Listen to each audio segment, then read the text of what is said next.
Hey there, guys, and welcome back to the Travis and Damian Podcast, episode 40. We're available on anchor.fm/Travis Damian Podcast, along with Spotify, Apple Podcasts, Google Podcasts, and many more. Today, we're going to talk about news relating to Crash Bandicoot 4 and The Last of Us 2. Then we're going to go into our recent activities and close the show out with $70 next-gen games and next-gen upgrades. Before all that, we have to address the MeToo movement within the gaming space, specifically OfflineTV and the Smash Bros. Community. When it comes to OfflineTV, Fedmeister's behavior is unacceptable by any means, and we will not be supporting him for the foreseeable future. Thank you to Lily, Yvonne, and Pokey for stepping forward and telling their stories, along with many others within their friend circle.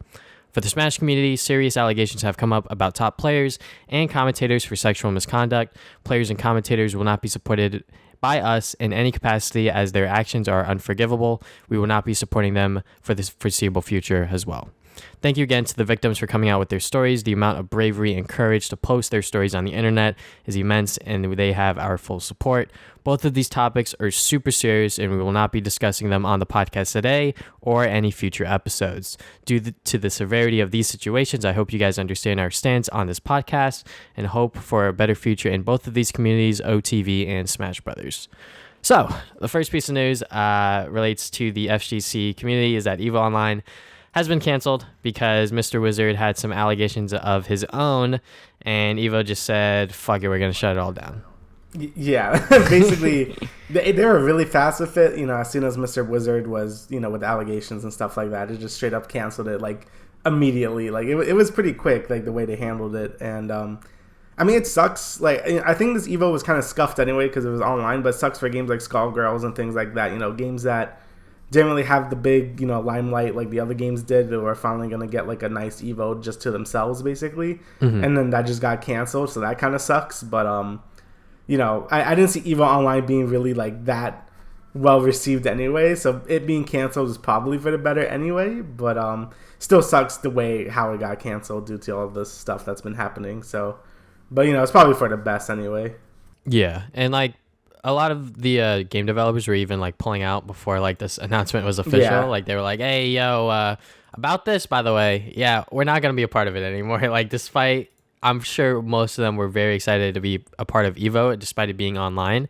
Most of them kind of just were like, "Hey, we're just gonna pull out before you guys make the announcement," and then they were like, "All right, fuck it, we're just gonna cancel the whole thing," because they had no games anyway. So. Yeah, it just, 2020 just gets worse and worse by each day. Yeah, it hasn't been great. So, yeah, this just adds to that of our growing list over here. Mm-hmm. But we got more news that isn't that great, but we still don't know. Crash 4 will have no microtransactions. The reason this was even brought up was because the Microsoft Store page said it was going to have in-app purchases. Mm-hmm. So everyone kind of just, and plus with the reputation that Team Racing had, where mm-hmm. they said, oh, it's not gonna have any like DLC or microtransactions, and then it ended up having like skins you could buy and stuff like that. Yeah, people were rightfully pretty upset because they thought they were gonna do the same like bait and switch again, when it's like, hey, we won't have microtransactions, but then put it anyway. But then the team, I think Toys for Bob is making this, right? Yes. Who's making? Yeah, they're like, hey, no, don't worry, there won't be any like microtransactions or anything like that. I'm hoping when it meant in-app purchases, they mean like maybe like DLC, like actual content, like levels mm-hmm. and crap. Like that would be fine. I'll be okay with that. But yeah, if it is skins and stuff, that'd be a little annoying. But nothing that really bothers me too much because I just won't buy it. Yeah. But again, yeah. So, what's your opinion on that? Yeah, I mean, when I saw this on Twitter, I was like, man, you guys are really like upset over nothing. Like the game, yeah. Like we saw one trailer. I think the game looks pretty good for like a Crash Bandicoot sort of like spiritual sequel as like a Crash 4. And when it was announced that there were microtransactions, I wasn't upset. I was just like, oh wait, well that sucks, because like Crash Team Racing had like that Fortnite-esque sort of like DLC store where it's like, hey, it's only here for a limited time, so you have to go and get this skin if you really want it, because it might not be here again, like ever again. And I'm like, that's a little sus, especially since it is like a kart racer and skins and things like that are obviously like cosmetic, but people really want certain things like that, I guess. And for me personally, like skins are just a way for you to make yourself look pretty, obviously, and for you to make yourself, I guess, invest yourself more into the game. Because like the way I view like skins and things like that, especially in like free to play games, so like Fortnite, League of Legends, Valorant, things like that, is like when you buy a skin, you're sort of saying like, I really like this game and I'm going to invest this money into it because I know I'm going to keep playing it, sort of thing. Because like when I play like Valorant, I'm not going to buy skins because I know like I'm playing it just to like have fun, and like if I want to like continue playing that and like I know I'm going to be playing it for a while, I might as well buy skins to like sort of like make myself look prettier, sort of thing. But Yeah. Going back to like the original like DLC thing, like in-app purchases, things like that, I was just like, whatever. Like I'm just gonna vote with my wallet, which I've always done, which is like I'll buy the base game, and then if there are DLC like skins and things like that with like a Fortnite-esque story again, because Activision, all right, whatever, I'm just not gonna purchase it. Like people just need to vote with their wallets, and I think people need to realize that like boycotting the entire game itself is not the right move, because these devs, Toys for Bob, are probably working really hard to make a Crash 4 as good as possible because it's titled Crash 4 and they know that there's a lot riding on this, especially for the Crash Bandicoot fans. Yeah, like if anything, it's probably Activision making them do something like this. You know, same thing with CTR. You know, they're just like, hey, put this store in here. But for this, like, I don't know, yeah, just don't buy the skins. Like, you know, the game, like, you know, the remake for Crash Team Racing was really good. You know, so like, you know, people had no problem supporting them by buying the game. But if you didn't want them to support, you know, those in-app purchases, and just don't buy the skins, like it's not that hard to do. Like It's annoying that it's there, but I don't know if I really blame the developer more than the publisher. And it might be the same here. Again, we don't really know yet.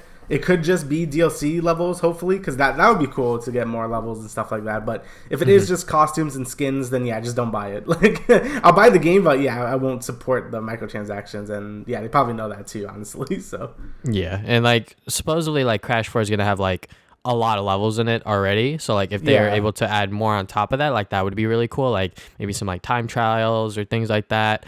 But like, you know, skins and things like that, like just vote with your wallet. Like it's just a skin at the end of the day. Yeah, it really isn't that big of a deal. Like it's annoying. I know it's annoying to have like microtransactions and like single player games basically, but you know, if you just don't buy it, they'll probably just see it as like not worth investing that much money into like making skins, and it just won't do it anymore. So yeah, just don't buy the in-app purchases. That's it. Yeah, and like I think people are just scarred from like DLC from like when Capcom like locked shit behind the disc. I think that's what people are really triggered by DLC, is like that era of like when downloadable content was like that and how that was handled. Obviously we're like years and years past that, but like I think people are still like triggered by DLC as like a word, which is a little concerning because it's a long time ago, guys. And I think that you know, at this point, you know, just vote with your wallet. If the game is bare bones and then they're going to release DLC later, just don't buy the game at that point. Just wait for them to like release a complete edition or something like that. If you really want to play the game, or just don't support the game at all. So it all comes back to your wallet, guys. Yeah, basically.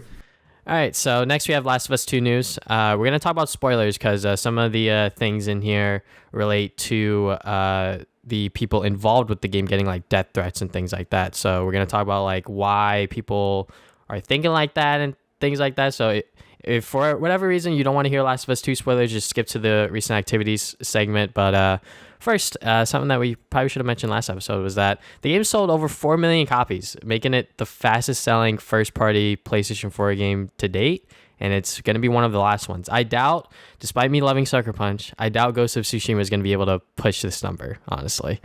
Yeah, like it's honestly crazy. This is like outselling like, you know, like God of War and like Spider-Man, mostly Spider-Man, just because like Spider-Man is Spider-Man. Like I mean, Last of Us 1 already sold like crazy. Like I think it was the best-selling PS3 game exclusive too, I think.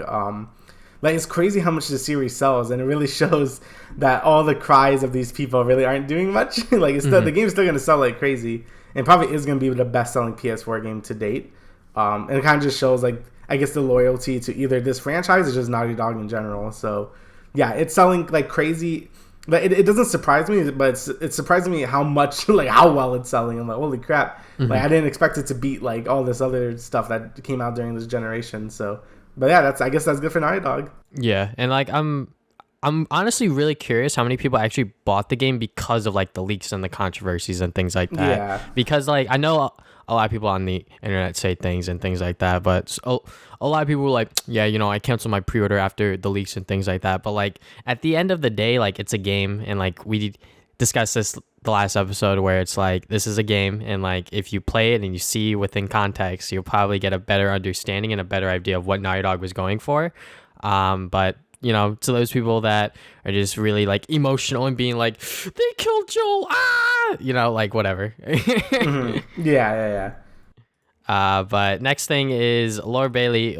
She publicly went on Twitter and was like, hey guys, these are all of the death threats I got on my Instagram DMs and like things on Twitter, and like, holy fuck. Yeah, this is just really dumb. So I hate when people attack either the actors or the voice actresses or whatever due to things a character does in a game or movie or whatever, because that's so stupid. Like you see that all the time. Like I think a character from Arrow or something was getting harassed because people didn't like her character. I'm like, dude, it's not her fault. Blame the writers or something if you don't like it. I don't know why they attack the people portraying those characters. They don't do, like, they bring life to the character and that's great, but it's not like they are the character. It's just so dumb. You know? And like even when it comes to like criticizing like certain things about a show, like there's obviously like a right way to do it and a wrong way to do it. So like you know, like making like a passionate video on YouTube about it, and hopefully like someone from the show watches that, or you know, maybe sending like a nice tweet, not in a way where like I'm gonna fucking kill you sort of thing, you know, like that's really weird. But when it comes to this like Laura Bailey situation, when I saw this shit on Twitter, I just retweeted it. It was like, look at these psychos, Lamau. You cannot like The Last of Us and not send death threats to people involved with it. Going out of your way to say this shit is psychotic, so please stop. Like, honestly, like we've seen this shit so many times with other people, like you said with the Arrow situation. I don't know much about that, but I think a lot of people know about the Star Wars one with that too, the actress that played Rose, I believe. And like everything that she went through, like she loves Star Wars. It's just unfortunate that like the people behind those movies just like gave her a really bad character, and the way that her character ended up being, like, and especially in the Rise of Skywalker, she's barely in the fucking movie, and that sucks. And I would honestly, like, if I was in her position, I would be so spiteful of like the thing that I loved and the thing that I finally got to be a part of, and just be like, man, what the fuck happened? Like, oh my God, like this isn't how it was supposed to go. But you know, certain things just don't pan out the way you think it is. And like Laura Bailey, like she's been in countless games, and she's still gonna be in games like until like she wants to stop doing this thing, because like she's still gonna be Black Widow in the upcoming Avengers movie. She's been in a bunch of other games, like I said earlier, and like she's good at what she does, obviously, just because she's able to land all of these roles.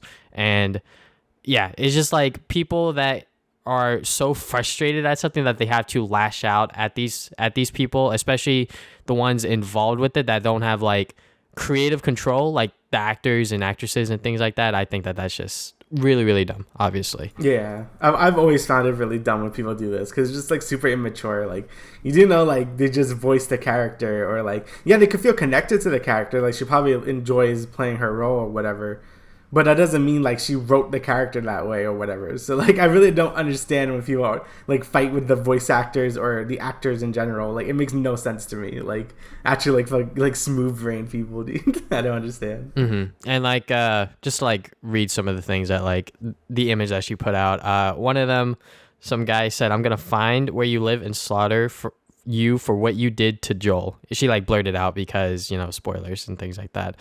Mark my fucking words. All right, bro, you're weird.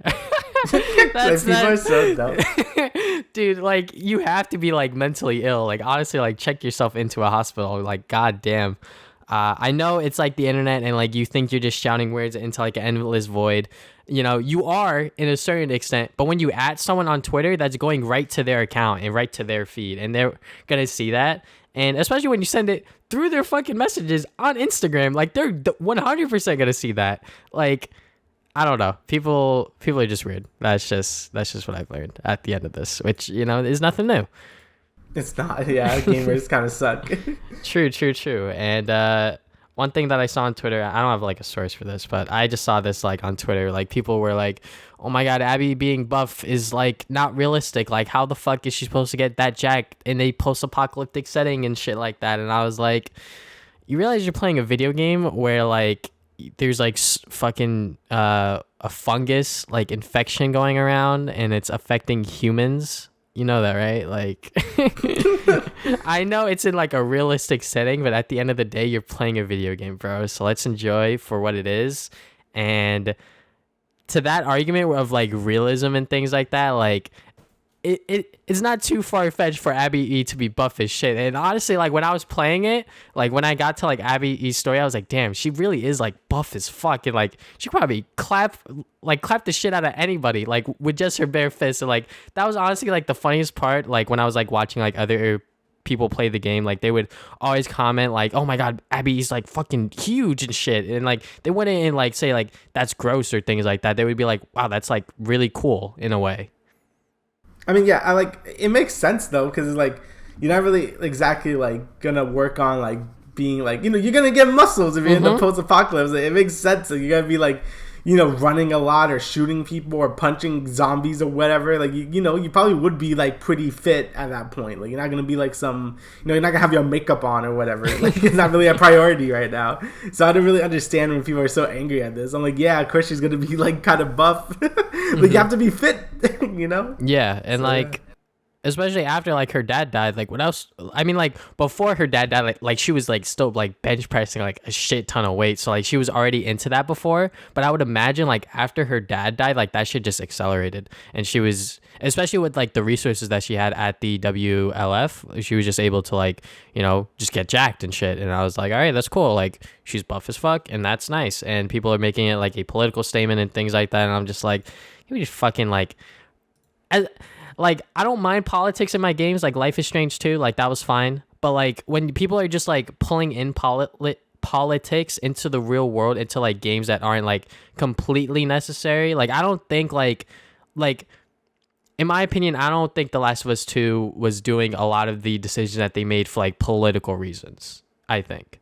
But I mean, yeah. Then again, I obviously could be wrong, but that's just my belief. Yeah, I mean, it's just kind of just doing things like how they are, like, you know, just like, here, this is, like, they don't really, like, I don't know, it's kind of, just don't think about it too hard. Like, I feel like people just think about things too hard. I'm like, just play it. Like, people are people, and they all do different things. Like, just because a game is showing, like, something maybe you're not used to seeing doesn't mean, like, it's political or anything. It just means, like, that's, like, just a different person. So, yeah, I don't know why people have to be so angry about it all the time. Like, it's Jesus. Like, we're playing as Ellie in this game, and you saw Ellie in the last game, like, you know, you're playing as a female character, like that's fine. And like if we kept playing as like the same like sort of like routine like protagonist over and over again, it fucking gets stale, obviously. And this is a form of art, form of medium for people to express themselves and do what they want, and is what Neil Druckmann wanted to do for Last of Us 2. And obviously he took a major risk doing this by doing certain things with the characters, like killing off Joel and having you play as Abby for half of the game. But I think that at the end of the day, like it was a very risky piece of art, a video game at that, and I think that at the end of the day, a lot of people liked it, and there's obviously the vast majority that really disliked it, and they are very much louder than them. But I think to those people that really enjoyed it, or to even people like me that are sort of conflicted as to whether I really like it or I wouldn't say I really dislike it, but I'm much more in the middle where it's like I like it, but there are flaws that I definitely see there. Yeah, and I think that's fair. Like, because, yeah, I think the game has some story problems just from what I've seen. Again, I didn't even watch it or play it, so I can't really say much. But just from the little bits of here, I'm like, oh, that sounds like they probably could have done that a bit better to make certain characters more likable, I guess. But I don't know. At the end of the day, it's not like a 3. You know what I mean? Like, people just gotta chill out. And this coming from me, I don't even really care about The Last of Us in general. Like Uncharted I have some interest in. Like, Last of Us I never really had that much interest in anyway. And even I'm kind of defending it. I'm kind of sick of Naughty Dog's shit sometimes, but you know, that's just how they are. Yeah. But yeah, just don't be a butt about, like, don't harass voice actors and don't overthink things in video games, right?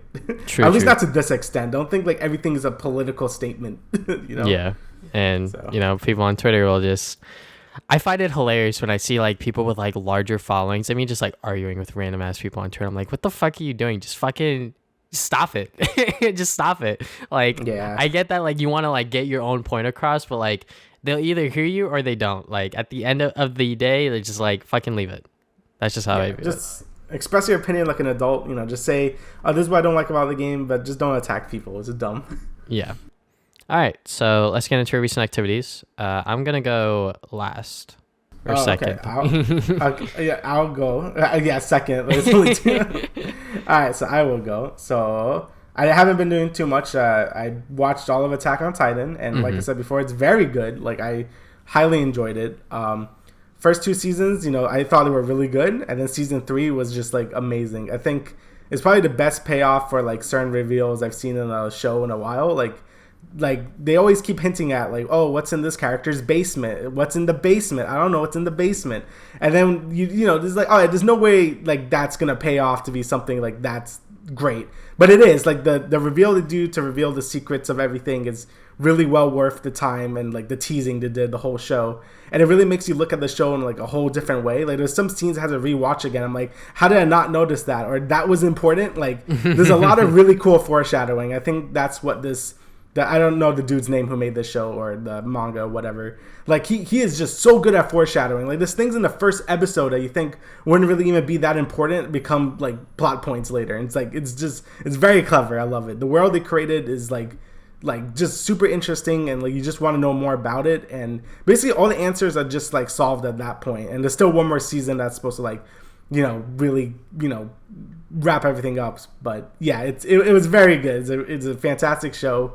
And I think it deserves the reputation it gets. You know, I know like it gets very kind of, you know, some people say it's overhyped or whatever. I think it deserves all the hype it gets. It's very good. I really enjoyed it. That's my dog. It's okay.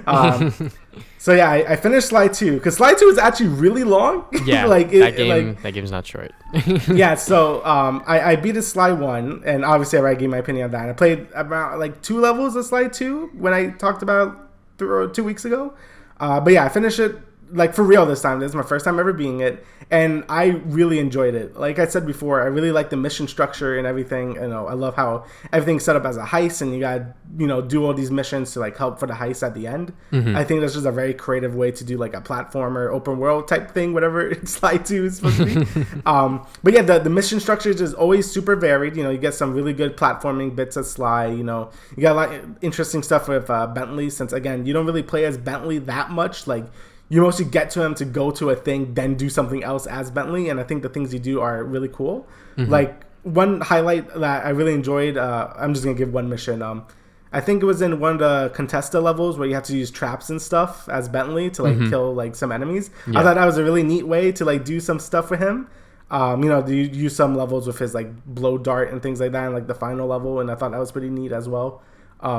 Murray's also fun just to beat the crap out of things. You don't really use him as much as those two though. I feel like you get like maybe 2 levels as Murray every like so often. Yeah. But I think when you do play as him, it's fun because it's fun just to beat the shit out of everything.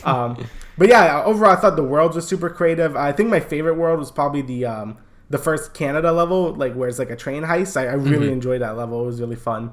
But yeah, overall the world, you know, the characters were really fun to interact with. The story was cool, though I never get why Neela wanted to kill you so bad. Like I don't know what her deal was.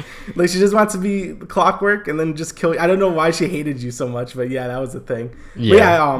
But yeah, overall it was a really great platformer. I'm really happy I finally decided to beat it, and I'm probably gonna start Sly 3 very soon. You know, so I could do Sly 3 and 4, then I could finally finish up the last PS2 platformer series I've been neglecting way too long. So, but yeah, Sly 2 was fantastic. So yeah, just my little like take on Sly 2. So Neela, I think Sucker Punch is where like, what if like she backstabbed the other guy she was working for, and then they just did that, and then they're like, all right, I guess she's Clockla now, and then you know that was the end of that. But yeah, you know, it's a pretty good game.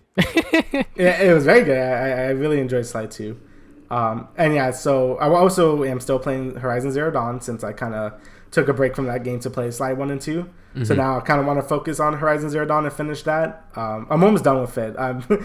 I've basically only done maybe like 2 story missions. So like the story mission I'm on is like level 13, right? Mm-hmm. And I'm like level 41 because I just been doing every side quest and like all the exploration and finding all the collectibles and stuff like that. I'm really bad with this. Mm-hmm. So yeah, I'm almost done 100% of the game. Then I'm just gonna beeline through the story. Is basically what I'm gonna do. So yeah, I'm almost done with collecting everything. So then all I need to really focus on is the story. So I should be almost done with the game. Mm-hmm. And yeah, right now I basically feel the same way, like I said before, where I still think the world's really cool. I really like fighting the giant robot dinosaurs. I think they're the highlight of the game. The weapon you get, the rope caster, where you're able to like rope them down, feels super cool because it really feels like you're taking down this giant like dinosaur robot thing. It's really fun. Again, the weapons are really cool and creative. Like I have like this explosive slingshot, like It just does a good job bringing like these like tribal weapons and make them more like I guess futuristic, where you have to shoot bombs and crap and stuff like that. It's just really neat. But yeah, I think the enemy variety is really cool. The collectibles are fun. Again, it's very standard open world stuff, but the flavor of the world really makes it shine, I think. Though it does feel weird because if I played this right after Breath of the Wild, I think I'll be more negative with like the exploration, just because it feels weird. You can't climb anything or like paraglide off of like a hill or whatever, like Link can. But it still feels good to explore the world and stuff like that. I'm really enjoying this game as well, and I'm excited to play the second one when it comes out in PS5. So yeah, that's what I've been doing. Yeah, honestly, when it comes to Horizon Zero Dawn, the most of the game that I remember is definitely the gameplay. The story, like I remember the beginning, and then I remember the end. Everything in between is kind of just like a mush to me until like one point of the story, which I'm not going to spoil, obviously. But yeah, I'm still excited for Horizon Zero Dawn 2. But let's move on to my stuff. Obviously, League of Legends TFT. A little less these past 2 weeks. Going to be honest, I've been playing a lot more Valorant though.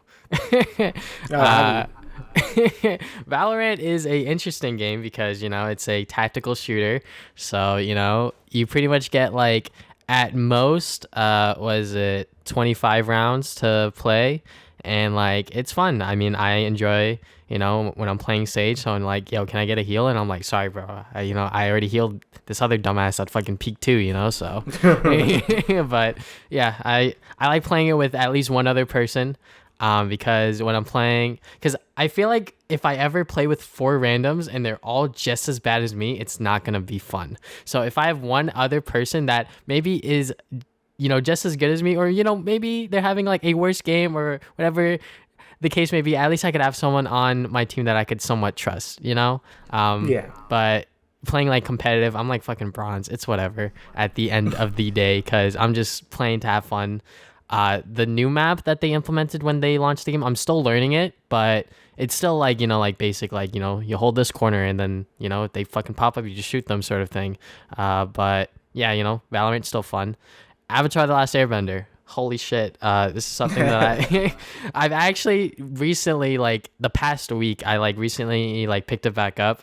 I know it's on like Netflix now, so if you want to watch it, it's on Netflix, but I bought the Blu-rays when they came out, like I don't even know when, like a year or 2 ago or something like that. Like whenever the Blu-rays came out at Best Buy, they came out at Best Buy first. I bought it instantly because I was like, I'm probably gonna rewatch these eventually, and I'm now rewatching them. I started on disc 2 because I started my rewatch like a while ago, but I recently picked it back up. So I was like, I'm just gonna start on disc 2 because like book 1 is not that great compared to like book 2 and 3. Yeah. Book 2 is like a little bit better. But I'm like at the beginning of book 3, like I literally just started it this morning because I woke up hella early for whatever reason. I started book 3. And by far, like so far, I've watched like maybe like 4 to 5 episodes. There has not been like a filler episode that I felt like is filler, if that makes any sense. Because like obviously like Avatar: The Last Airbender, it's a kids show. There's gonna be episodes where like they're doing like jack shit. It's not like every single episode leads up to like Aang going to face the Fire Lord. Some episodes are like, them doing like, little things like helping this town or whatever the case may be. And like every single episode within book 3 so far, I've enjoyed. And like in book 2 and book 1 especially, like there are certain episodes where I'm just like, get this shit over with because I am so done. I just want to get to the main story. But overall, like when I watched Avatar when it was initially on Nickelodeon back in like 2006 through 8 or whatever the years it was, like I watched like episodes here and there, but I've never watched them like in chronological order like this. So like watching it in chronological order now, I now have like context as to like how things happen and like what order and things like that, because like I know like how obviously Avatar ends, how it begins and ends, but like I don't have like context as to like how like this happened and like how this went to here and things like that. So like seeing like all of the build up leading up to like where I am right now is like obviously like super duper fun.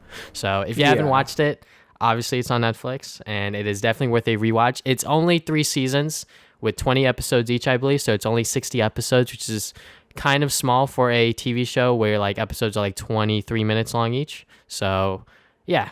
Then I've been streaming Infamous, the duology. So I'm going to give my updated thoughts on that because I'm honestly surprised that my opinion on these games has slightly changed, especially for Infamous 1. So I'm going to start with the good, obviously.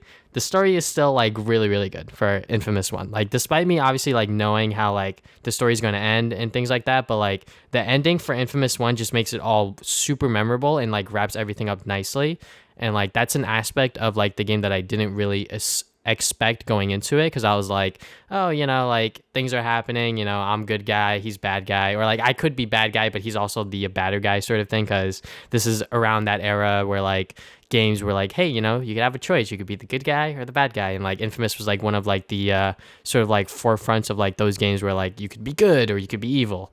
But this game, you know, my playthrough, I always do like the good side and I only do the bad side for like, you know, just for like so I could see what the other side was. But going back to it, the story, like I said, really, really, really good. Now let's get to the bad, which is almost like everything else. Unfortunately, so obviously this is their first like Infamous game, their first like big open world game. So like there's like a lot of like growing pains in it. The game definitely feels like the first Infamous game. So when you play the other Infamous games from here on out, they only get better, especially in gameplay. The clunky controls, like climbing up buildings and like going on things. Like there was a point during my stream where I was like, it was like literally the last part of the game. You like climb like this big like junk tower, and like there was a part where I was like struggling to like climb up, and I was like, why is Cole not grabbing this stupid pole? I was getting super mad and like really, really like tilted, and I was like, I can't, like I honestly can't. And like since I would fall, it would like restart me from like where I started, and I was like, okay, but I obviously eventually got it, but that shit was just, oh my god. Obviously better upgrades as the game progresses, but some of the upgrades, like where you like hover as Cole to like go from like building to building, I feel like should have been a really early upgrade, because like getting it like, I think it was like almost halfway through the game did not feel good like at all. I was like, why am I getting this halfway through the game? I probably should have gotten this earlier, because most of the time I would not be, especially in the beginning parts of the game where I'm talking about this, I would for the most part not climb buildings, because climbing the buildings would take longer than just going on foot. Because if I climbed the building and I don't have the hover thing, I would literally just fall back down and just have to run, and I'm like, I might as well just run on the streets anyway. So knockback and no invincibility frames during combat is really frustrating. Yeah, so, I remember that. Oh my god, that shit was so annoying, man. Like I would get hit by one thing and then I just die, and I'm like, all right, I guess I'm dead. I'm restarting from the last checkpoint, whatever. Like I would honestly like instantly just like accept it. Like, all right, I died. Let's just go next. Like I honestly do not care. The graphics, oh my god. I know it's a early PS3 game, but the graphics look like fucking shit. Like the game is very gray. Yeah, the game is already like super gray, but like the graphics, like they don't look refined or anything at all. And like 100%, like when I was streaming Infamous 2, someone came into my chat and was like, I think that like we should have gotten like a remaster or a remake for like the PS4 and PS5. And I was like, that's probably a good idea, because like Infamous 1 looks like garbage, and like it could probably benefit from the amount of like time that like the series has taken, especially for the gameplay as well. And like the story, you know, you don't gotta change anything about that, because the story is still really, really good. It's literally just the gameplay, which does get a little bit better in Infamous 2, which I will get into in just a second. But like the graphics, like, oh my god, the game just does not look good to look at. But going on to Infamous 2, I say that this is one of my favorite games on the PlayStation 3, and it still is. It's honestly like within like my top 5, maybe top 3. I'm not entirely sure. But Infamous 2, so melee combat in the first game was honestly dog shit, and it was not worth doing unless you were like just having fun with it. And you're like, this is like the last enemy. I guess I'll like punch him a couple times. But Infamous 2, they introduced the amp, which makes combat feel a lot better, but not as good as I've been praising it all of these years. Sometimes I'll like randomly like miss melee attacks.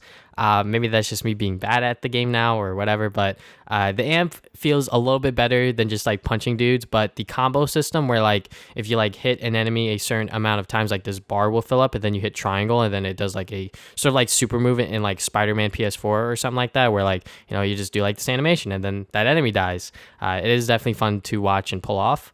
Upgrading abilities and moves is a lot better in this game. In Infamous 1, since you would get experience for like everything you did, like killing enemies, completing missions, side missions, things like that, you would have like a abundant amount of experience where like you could literally save for like this like tier 3 upgrade that you wanted and like not like be that affected within the gameplay. In this game, you have to do like a certain like challenge thing where like you have to get like 5 headshots in order to like upgrade, in order to unlock this ability, in order to unlock it with your experience, if that makes any sense. So like you have to do like this like sort of like little side mission before you can even get that upgrade, which was like a little bit more like rewarding to finally get. And like the upgrades themselves feel a lot better.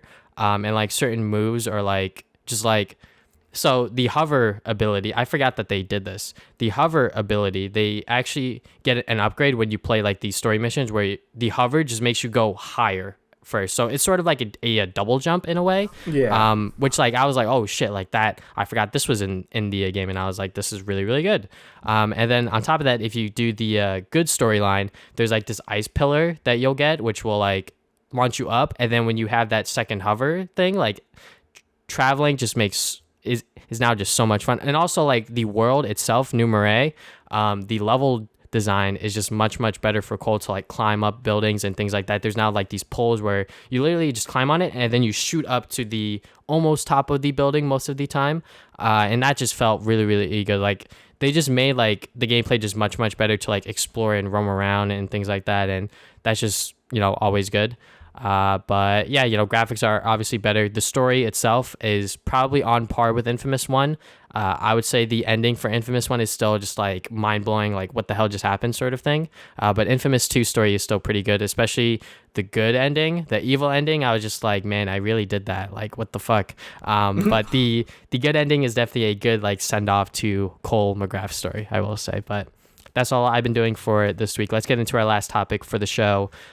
So it is about games being $70 and the next gen upgrade. So a lot of companies are offering like this, like if you buy the PS4/Xbox One version, you get the next gen for free. But first, let's talk about games being $70. So 2K, the company that makes NBA 2K and things like that, they've come out with like a chart sort of thing showing that like the next generation versions of NBA 2K21 are going to be $70.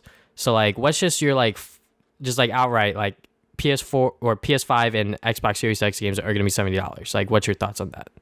Okay, so it's like I'm one of two ways about it. Like, I mean, obviously no one wants to pay more, like, right? Like we're all pretty cheap. Like $60 has been the standard for a very long time, or for a while now. At least as long as I could remember, honestly. And I would be fine with it of games being $70 if they basically have no microtransactions anymore. Because I'm like, all right, like I know like NBA games, right? You like pay for packs and crap, and you get your players and stuff like that. I feel like if you're gonna pay another $10 more for the game, they should like make either that system more generous or just make it like all in-game currency or whatever. I'm not too sure how these games work, but I know you can like pay for packs and crap. So yeah, they should probably just do away with that. They're gonna make you pay for more anyway. They won't, but they should if like, you're gonna pay more for it. And I don't know. I know games, like, I think a lot of games are made out of loss and things like that. It takes a lot of effort to make games nowadays and stuff like that. But I don't know. It's a hard situation to go to like think about, right? Because would it help game companies that much? Probably, but I don't know. It's weird. I think $60 is like the perfect price. Like, I think $60 is a great price for a new game. You know, get hours of content, blah blah blah. $70 feels a bit harder to swallow. It's almost like, you know, we're getting to $100, you know, and yeah, and like that's before tax. Yeah, that's before tax, and you know, if you look at like countries like Canada, like they pay a lot more for a new game anyway, so that's just bumping the price even more for like regional prices and things like that. So yeah, it's kind of hard to swallow if, you know, game companies really are going to go forward with $70 nowadays, but there's nothing you can really do about it, I guess, besides just take it. But yeah, I guess in my opinion, I would like it to stay 60, but it really wouldn't surprise me if it stays 70, and I guess I'll just eat my words, I guess, and just like buy the games anyway. Yeah. A lot of people have brought up the argument about like, yeah, you know, games cost more to make these days. But I'm like, yeah, okay. But, you know, for a consumer perspective, I'm like, $10 more. Like that's obviously a lot. And like at that point, like you're almost like, games these days, you know, they're $59.99, and then after tax in like New York, it'd be like 65, 66, something like that. So like I would imagine like a $70 game would be close to 80 now, which is kind of crazy now that I think about it. But at the end of the day, you know, if you're going to spend $80 on that piece of content, you know, you're probably going to spend a lot of time with it, hopefully, you know. But people bring up the argument of you know, like back in the day, you know, like Genesis games and like Super Nintendo games were like $70, $80. You know, it's lucky that we were blessed to have $60 for so long, and the fact that now it's increasing. I think it was going to happen eventually, and if it's going to happen with this generation, I'm not going to be too upset about it, but it is definitely going to be really daunting to see $69.99 on the price. Nice, by the way. But yeah, you know, it's definitely weird, because, you know, like you said, for as long as we know, we're both like 22, 21, and we've known that like $60 are like the normal price for like a brand new game. And, you know, if it was like a smaller sort of game that was launching, it'd be like, you know, maybe 50 or 40 or something like that. But, you know, like now it's 70. So it's going to be interesting to see exactly how is that going to affect sales. I doubt it, because I know a lot of these like NBA 2K players, they're going to buy it either way just so they could play with their friends and like get all of the new players and things like that. So, you know, I don't think 2K is going to lose anything on this, but maybe some other game companies, especially like smaller devs that like release games, I don't know if they're going to stick with that price point. But yeah, I think it just depends. Like, I think now people are really going to complain about lack of content and things like that. You know, people already complain like, oh, the $60 game is only like 20 hours. Like, what the hell? I think if you price games at this price, people are really going to complain about that, like, content. Like, they want, like, you know, hour to dollar ratios now. Like, they want, like, every game to be like 70 hours at this point. So yeah, it's gonna be weird, like, how they do things. Like I feel like like some game companies might just add padding for no reason just to make it worth the money now, and that might not be good for the game in general. It's going to be weird. It's going to be some weird pricing later. Like, we might see a mix of like maybe $70 games for like the big AAA stuff and $60 games still. You might still see some $50 games for like maybe some platformers and stuff like that. It's going to be weird. Yeah, if the new Ratchet and Clank price is at $70, I'm going to be like, ooh, you know, that's going to be a hard bullet to swallow, but I'm going to swallow that because I'll buy the special edition, please. But next thing we should probably talk about is that Microsoft is against any publisher charging for a next generation upgrade for the Series X. So pretty much they want publishers to be open about like, all right, if you buy the Xbox One version, you get the Series X version for free, which like Square, or not, maybe it is Square, but with the new Avengers game, they pretty much said, yeah, this is how that's going to work. If you buy the Xbox or PS4 game, you get the you know, next gen upgrade. But according to 2K, you got to get the Mobamba edition, which is $100, which means that you're pretty much paying for both of the games for $50 each. So like, what's your stance on like, you know, like publishers trying to charge or like get away with this? Because Microsoft wants them to do this, but they're not going to like sort of like enforce it, sort of thing. Yeah, I think all upgrades should be free. Like, if you're gonna get it, you should get the Series X version for free. I think what 2K is doing is super scummy. It's like, hey, you pay $100, you get the both. It should just be like that from default. Like, any late like game, which got Xbox One or PS4 game coming out now, should be able to upgrade for free. Like, that goes for PS4 games too. Like, I feel like Last of Us Part 2 and Ghost of Tsushima should both have like a PS5 version, if there is a PS5 version, for free, because you already bought it at the end of the console lifespan. But because I know last gen was really bad with that. Like, oh, you would buy Last of Us on PS4, well, get the remaster version, Wayne Gaming that for free. So yeah, I feel like times have changed. I think Microsoft is being really pro-consumer here, saying that it should be free, and I'm glad they're taking a stance on that. And I think most publishers will be pressured into making it free. I think 2K just doesn't give a shit about about anyone, so they're just gonna charge it more because they know people will buy it. But hopefully, more developers and stuff or publishers make sure the upgrade to the Xbox Series X or PS5 is free, because that's just how it should be. You know what I mean? Yeah, because Microsoft is calling this smart delivery, which is a smart name, by the way. They've said that, or according to this game industry article, Assassin's Creed Valhalla, Cyberpunk 2077, and Halo Infinite are going to be doing this smart delivery system. So like the fact that like 2K, this like third-party publisher, which they do push a decent amount of games every single year with their NBA games and things like that. Them going out of their way to, say that, hey, if you want both versions, you're going to have to buy this $100 version if you want the next gen version, which maybe not a lot of people are actually going to do this. Maybe they'll just get like the last gen or the next gen. But if they know that they're going to get both, they might as well just get the Mobamba edition or whatever. So yeah, it's $100 for a game at that point, which is kind of crazy. But when you think about it, some people are going to put it in their minds, wait, but I'm paying for both. But then again, some publishers aren't going to charge you for both. So what do? Do you just not play the new NBA, or do I just buy the $100 game? So, some consumers are definitely going to be at a divide in the road, as I'll put it, where it's like, do I do this or do I not? And they're just gonna have to vote with their wallet and say, or think about what they really want, and if they really want to play the new NBA, I guess they're gonna have to bite the $100 if they want to play it on both generations, anyways. Because obviously, you could just be like, I'll just get the new one, sort of thing. Yeah, like again, all I'm saying is I'm happy I don't play sports games, so I don't have to deal with 2K's bullcrap. But yeah, it's certainly. I feel like it might be better just to wait on the PS5 or Xbox Series X version than just buy the 100, unless you really can't wait that long. Because this game is coming out November or October or something. Like the new consoles will probably be out in like a month by then. Like just wait. Yeah. So yeah. It just depends on like your current situation. It's like, all right, can I spare this much money to get a new console and a new game, especially if they're going to be $70 sort of thing. Oh, that's true. I mean, like, yeah, but if you like, at that point, just buy the regular version then. if you're not going to get the next gen console when it launches. So true. So it's just going to be what their situation is, pretty much. And the last thing we're going to quickly talk about is the PS5 box. So they gave us a official look at the PS5 boxes, which this was a big deal for whatever reason yesterday on Twitter.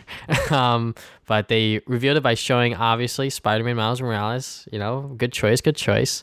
And honestly, like, I don't mind the white like top of it, but the blue case is definitely a little jarring. Yeah, it's like everyone keeps, or at least I've seen the comparison to the Mario Kart 8 box from the Wii U, where it's like, the Wii U like top thing is blue, but the case is red and it looks kind of bad. I kind of get the same feeling here. Like I feel like the box should be like black or something to complement the white. Like it kind of just looks like not great. Like I don't really care about the white. Obviously I prefer it to be black. Same with the console. I just like black consoles more. But I feel like if they're gonna have that white label, they should just like change the box color, because having it blue looks kind of ugly in my opinion. But again, it doesn't even really matter because I barely buy things physically anymore. But yeah, I hope they change the box at least. Like just like make it black or white or something. I don't know. Yeah, I mean, at the end of the day, it's the fucking box, guys. Like you're not gonna be staring at this. You're gonna be staring at the game, hopefully. But yeah, the blue and white definitely is a little off, but I'm assuming it's because they still have like PS4 boxes sitting around. So they're like, all right, we either make new ones and screw over the environment, or we just keep using these until, they just either keep going with the blue or they change up the color. But I would definitely agree with you that they should probably change it to like black or white or something like that, just because, white and blue does not look that great So Like I'm looking at my PS4 and PS3 games like right now, and the PS3 and PS4 case look basically the same except the blue cover or the blue box. I mean, if you just made like the PS3 box, like just making it clear, I think it would look a bit better. But that's just what I think. I don't really care that much, but yeah, that's about it on my opinion on that. Yeah. So is there anything else you would like to add, good sir? No, I think that's everything. All right. So thank you guys for listening to us on the Travis and Damian podcast once again. And we will see you guys 2 weeks from now with the next episode. Well, later.